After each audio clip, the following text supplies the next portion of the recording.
Pertempuran sengit antara Hamas dan pasukan pertahanan Israel atau IDF kembali terjadi pada Minggu 5 Mei 2024, di mana Hamas beraksi dengan menembakkan 10 roket dari daerah Rafah ke wilayah Kerem Shalom. Akibat kejadian ini, 11 tentara Israel dikabarkan terluka dan 3 orang lainnya tewas. Para korban langsung dibawa ke rumah sakit dengan ambulan. Sementara itu, 1 orang diterbangkan melalui udara.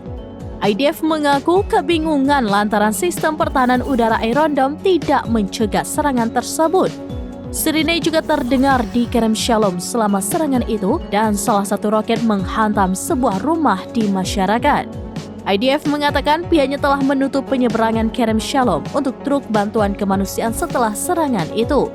Menurut pihak militer, serangan roket tersebut dilakukan dari daerah dekat penyeberangan Rafah dengan Mesir sekitar 350 meter dari tempat perlindungan sipil.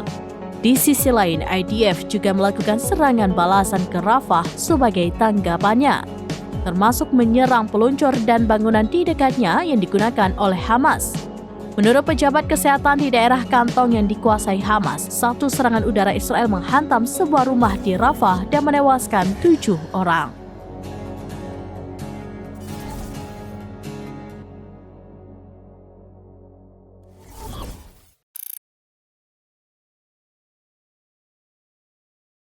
Download Tribun X sekarang, menghadirkan lokal menjadi Indonesia.